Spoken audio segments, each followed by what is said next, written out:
Hi everyone, so I'm going to start out today by sketching this chap with a Spectrum Noir watercolor marker. This has got a brush tip and then there's a fine liner at the other end as well. I think I'm going to start out actually with the fine liner today. So let's keep things nice and loose and put some kind of scratchy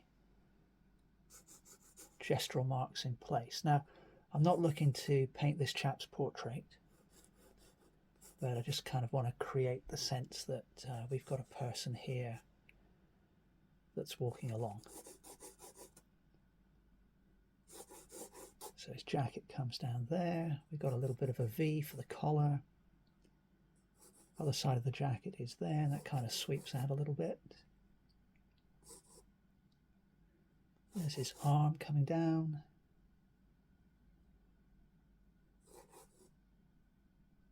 There's a bit of a wrinkle in the shirt there.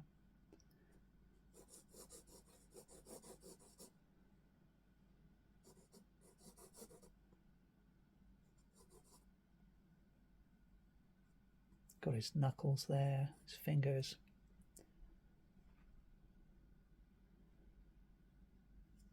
So let's just make sure I've got my proportions roughly right. So how many heads can I fit into that arm? 1, 2. Now if I compare with the photo, 1, 2. It's not too bad. It's not quite. I haven't quite got it right, but we're not too far out. I think his head could do with being perhaps a little bit wider. Perhaps that helps. Now the other sleeve, end of the sleeve, is sort of a little bit higher than the one on the left. Wrist is peeking out. Got a hand clasping the handles of some shopping bags.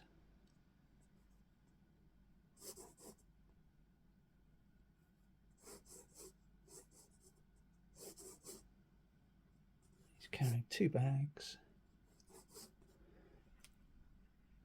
So then his waistband is a little bit higher than that cuff.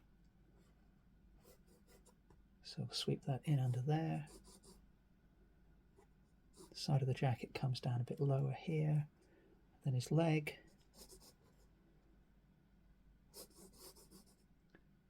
Bottom of his trouser leg is about there. And the other leg is there. You can just about see his foot peeking out. And his other foot disappears off the bottom of frame, but we'll use a little bit of artistic license and put that there.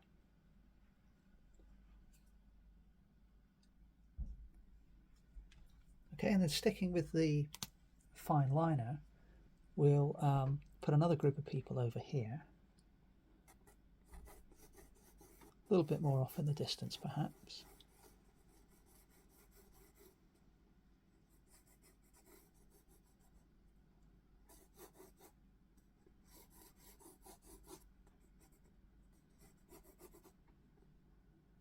So this chap's got a jumper over his shoulders, or sweater. And again, trying to stay nice and loose, just describing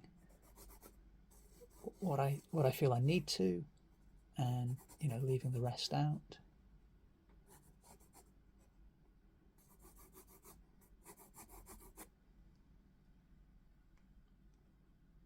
And then there's another chap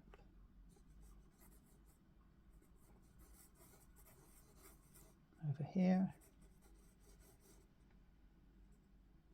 And then there's the head of this lad.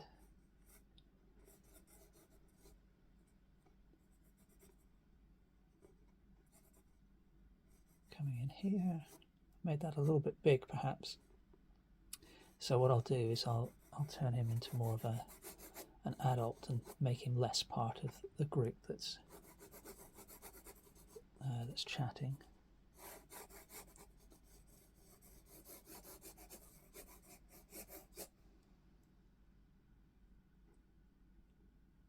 And then perhaps this lady who's chatting to these two. Perhaps I'll move her left a bit so she's perhaps engaging in conversation with the now adult in my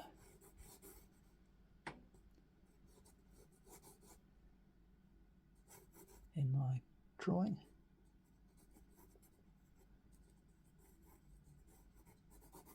My scale's going a little bit all over the shot now, so I'm going to have to bring her into the foreground.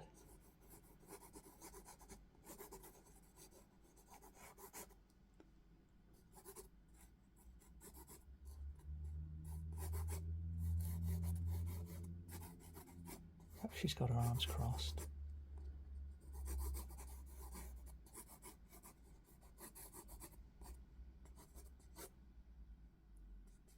And we'll turn him a little bit more to the side so his nose is showing, ears about there.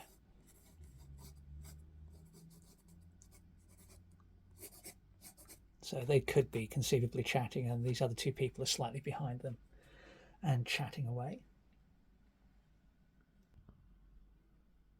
And then for some unknown reason, perhaps there's a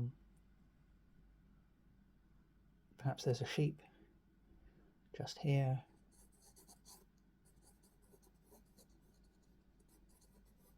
Peeking out from behind this guy.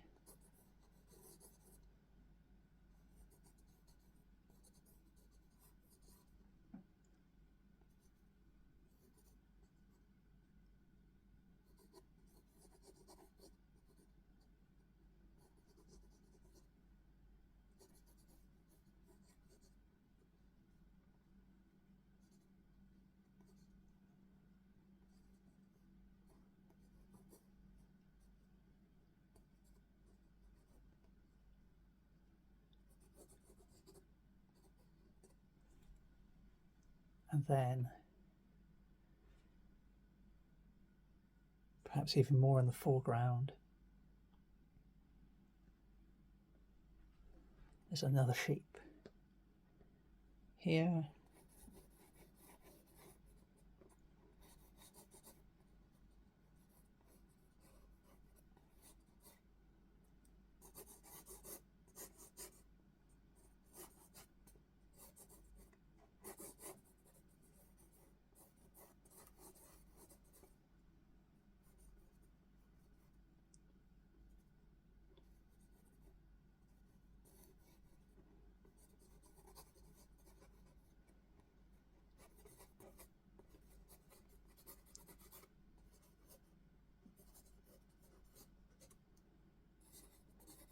Then that's why I didn't complete the legs of this other group. I sort of had in mind to put an animal of some kind obscuring their lower half.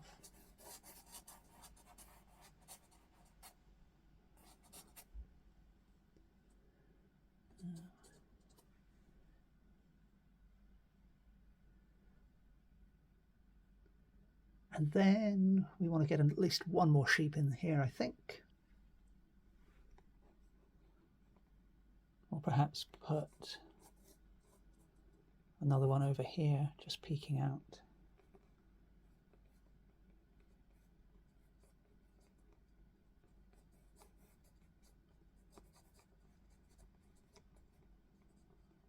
A little bit more off in the distance.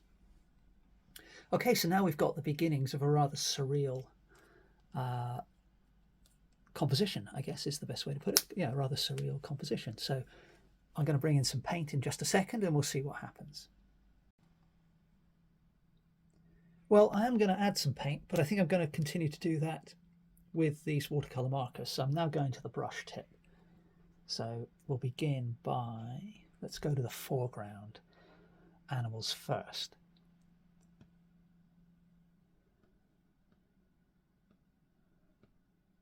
So the particular sheep that I'm copying has got dark ears. So we'll make his ears blue, or her ears blue.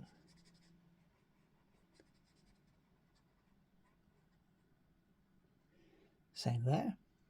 And then there's a bit of dark coloration on the head here and along the top and there. Now you can see I'm being rather carefree with the shape of these dark areas, and we'll come in and adjust those later if need be. So that's that one done, I think, in terms of the blue. Now,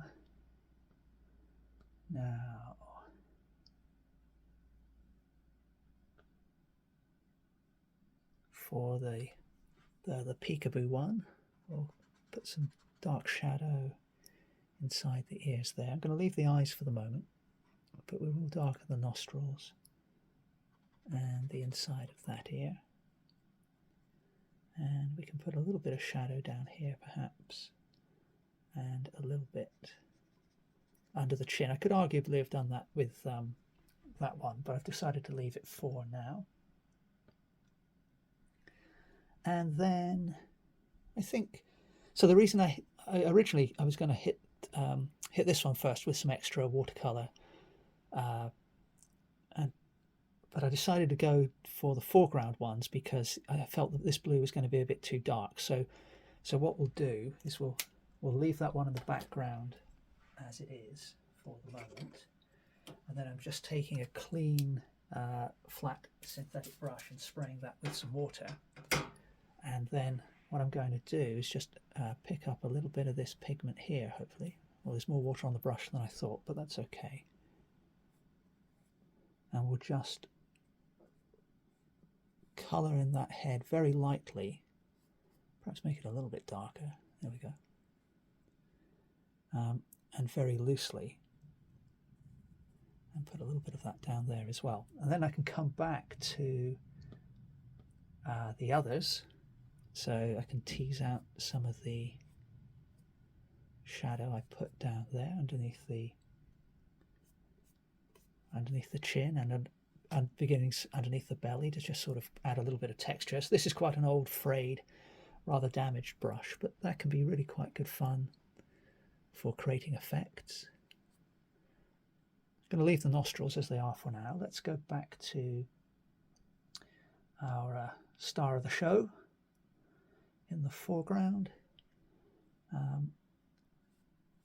So I'll sweep that sideways a bit to create a few contours, getting a little bit of a cauliflower going on here, but I don't actually mind that. It sort of adds a little bit of character to the animal.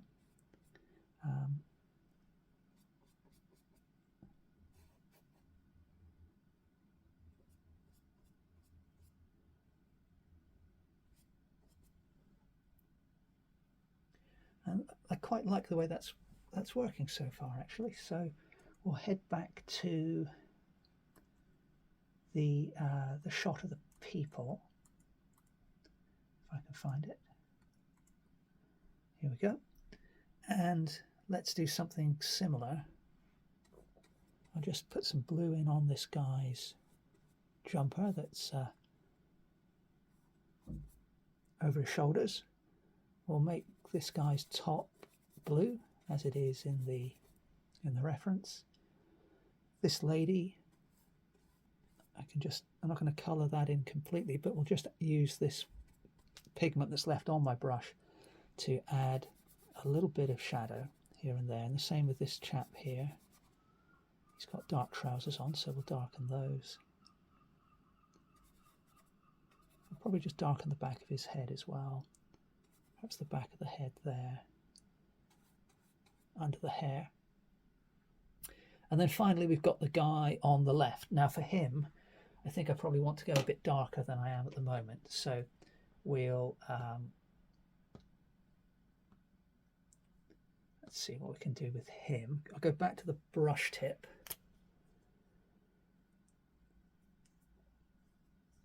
And now I'm just pondering what to do with his jacket, because he's wearing a dark jacket, dark trousers. I'm not sure I want it completely blue. So I think we'll just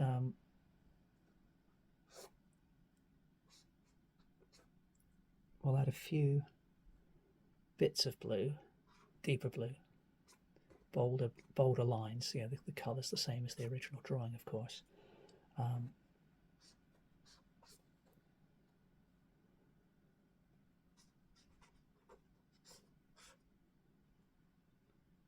Perhaps the shoes could be dark. of those in. And I could make this lower leg dark.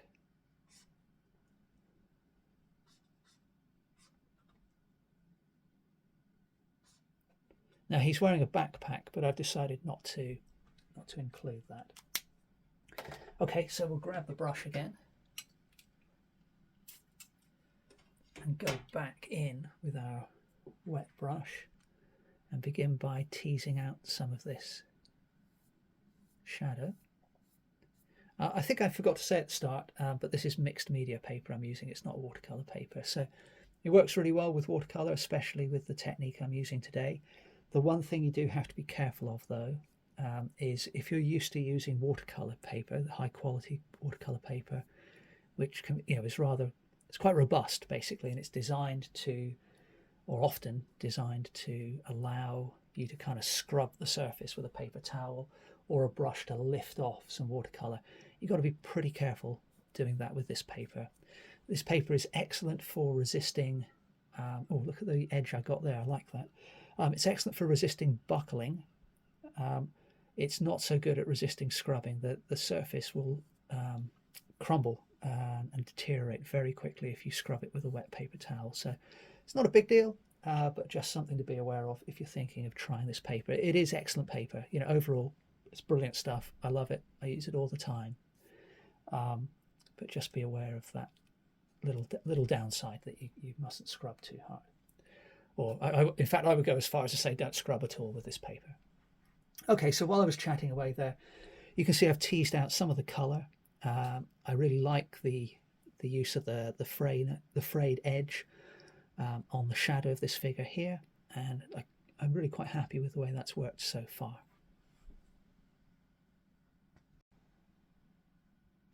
Okay, well, sticking with this gentleman on the left, I've now picked up a fawn marker. And what I'm going to do with this, still watercolour, I'm going to use this to put in some areas of shadow on the regions of exposed skin.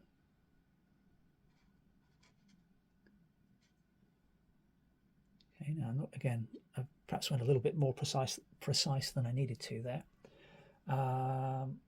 Where's his hand? Yeah, so his other hand is kind of down here. And then under his chin, it's obviously going to be in shadow. The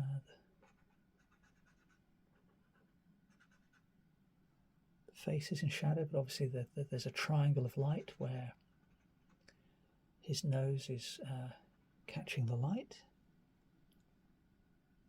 That's probably enough for now.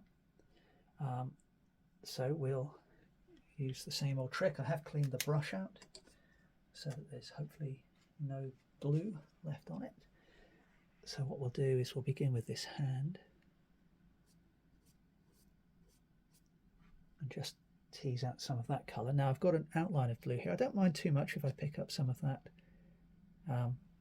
but that actually worked out okay. And then pick up some here and soften and extend some of those marks I made. So his forehead, for example, is in partial shadow.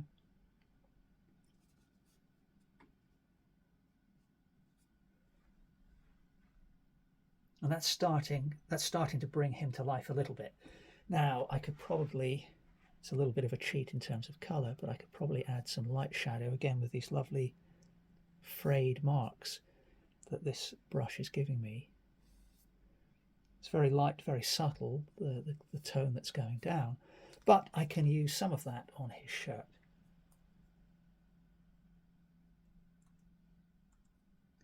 And then if we move over to our main star of the show, I could start to do some of that on the fleece, but that's not coming out anywhere near dark enough. So we'll come back in with the watercolor marker.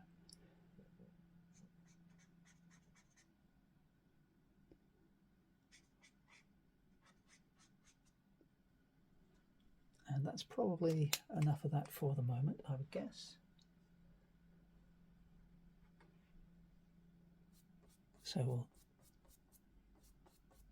we'll tease out some of that and some of this over here as well.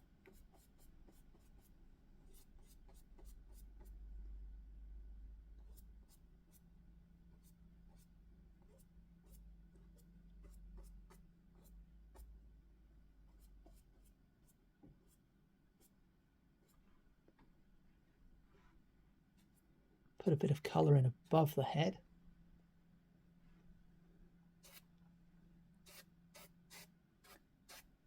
And a few marks on the fleece of the body, and then dipping back in to that that still damp region. Put a little bit of colour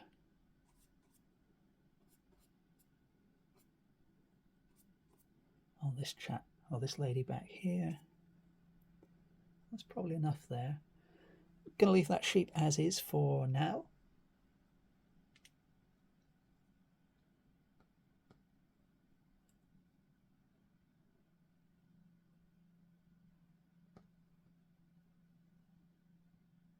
Back to our group, just pondering how strong to go with the colour with these people. I think what I'm going to do is put, just with the fine liner, put a little bit on the hair there, a little bit on this lady's hair, and this chap, and this chap. And then, again with the wet brush, I'll hopefully be able to move that around a bit and soften it, and maybe bring that colour all the way down. That wasn't intentional really, but the water said it was going to go that way, so there's not much you can do if that happens. So we'll make it work. And just spread a little bit of tone really onto the exposed skin areas. And I just don't want it to pool, don't want to mess with it too much, but I don't want it to pool too much either.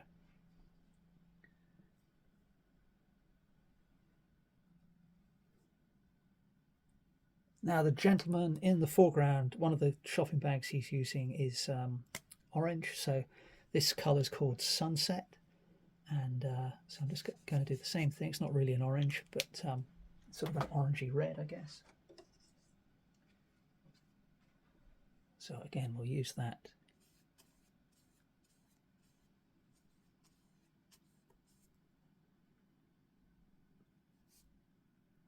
Just to put in a little bit of colour there. I'd like to, if I can, to disguise a little better the edge of that first bit of colour I put down. But yeah, that's okay, it's not too bad.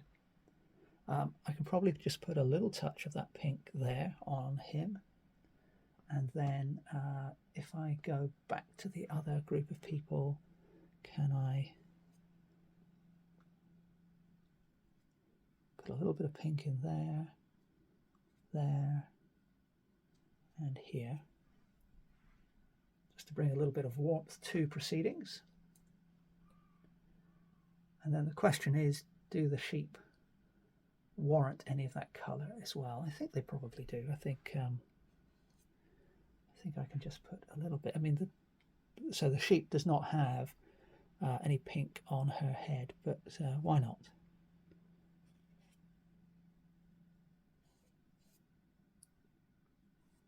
Put a little bit there.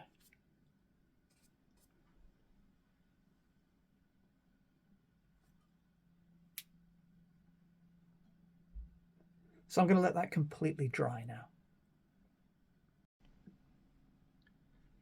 All right, well, that's pretty much dry now.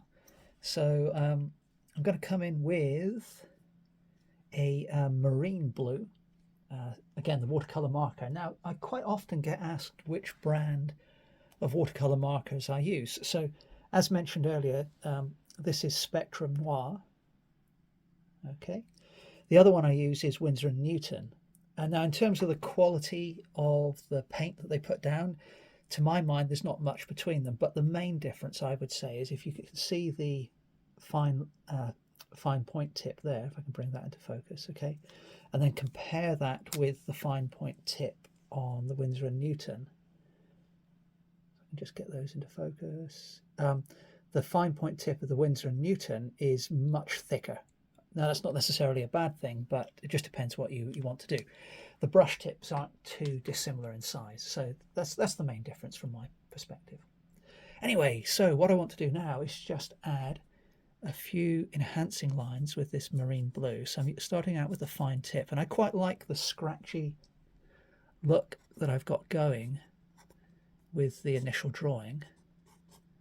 So I'm just going to, I'm not worrying about following the lines that I put down before, but I want to make the outline of this sheep a little darker because I want to bring it forward compared to the people in the background. So not going to go too wild, but just a few little marks here and there. Now the head itself, now in my reference photo, it's not that clear because it was taken from some distance away. The eyes aren't that clear, but nevertheless I can sort of see, roughly where they are. So I can put an eye in there and another one around about here.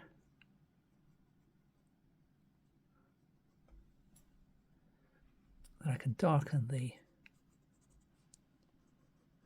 nostrils a little bit and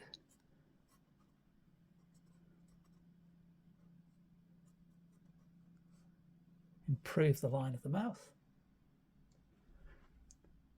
I could do with refining the shape of the ear, but I'm enhancing some of the natural squiggly lines that occurred when I put down the watercolor. So that hopefully that's brought this main character forward. I quite like the looseness and minimal approach to these two. So those two animals I'm going to leave. So let's switch back to my reference of the guy with the shopping bags. Now, again, not a huge amount to do here, I don't think, but we'll just tidy that up a little bit, just give his shoulders a bit more precision. Now, with the head, I'm just going to put a little line there under the chin. We'll give him an ear.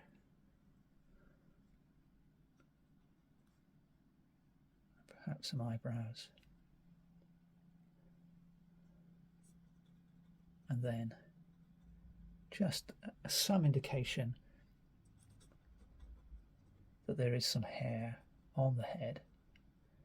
Again, I'm not copying him, but just want to make the head look a little more complete than it was. I don't think I'm going to put, I'm just wondering about the eyes now. I suppose I could. I don't want to go too crazy here.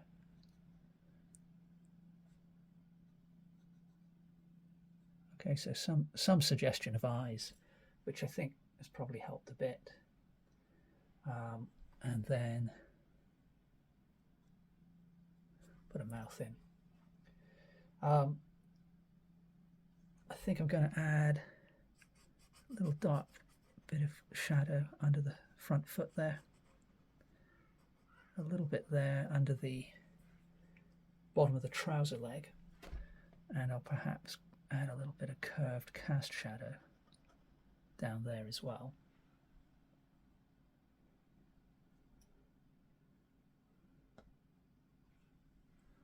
A little bit of shadow between the neck and the collar.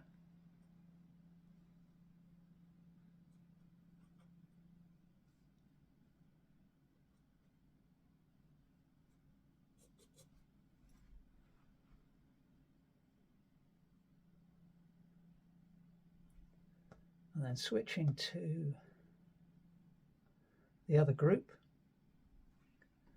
Again, I want to keep those people, in the background. I don't want them to be the main focus of the situation, but I think I quite like the idea of putting some shades on this lady as shown in the reference.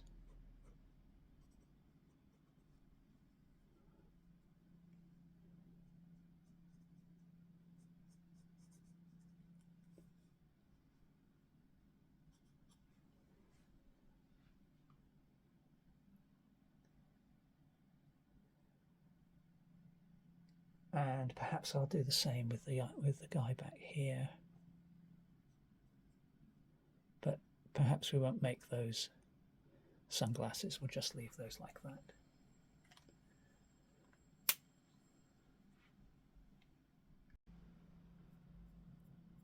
Now I'm fairly happy with the marks that I've made with the marine blue, but there are a couple that I just want to soften a little bit. So I'm just going to come in with the damp brush, just soften some of the outline of the hair there, and then I want to do something similar with the eyebrows. I don't, so I'm not looking to lift these off completely, but just ever so gently soften the lines so that we'll do the same with the mouth. So that there's a hint of some features there, but I haven't lost that sort of softness and kind of anonymity that is there when you just put the initial washes of watercolor down. Same with those sunglasses. And then the ones back here aren't too bad actually, so I'm not too worried about those. Yeah, so I think I'm going to call that one done. I quite like I love experimenting like this because you get some really interesting effects. So for example, if you look at the outline of that sort of amber region where the frayed brush has naturally created those sort of wispy edges, I really love those sorts of effects. And similarly, the blue on top of the main sheep's head, there are similar spontaneous patterns going on. I like the lightness of color. I think it just adds a little bit to the pure outline drawing that I did for this sheep here. And then this guy, I think it works quite well. I think he's sort of wandering along quite nicely. I am regretting a little bit adding the features to his face, but maybe that's just a me thing. It does make him seem more like a real person. And then, the very, very pale treatment of the remaining group, including the sheep just peeking out in the background there. So overall, it's quite a quirky, strange, slightly surreal little watercolor marker study of people surrounded by sheep for some reason. Hope you enjoyed this one and hope to see you next Sunday for the next episode. Thank you very much for watching.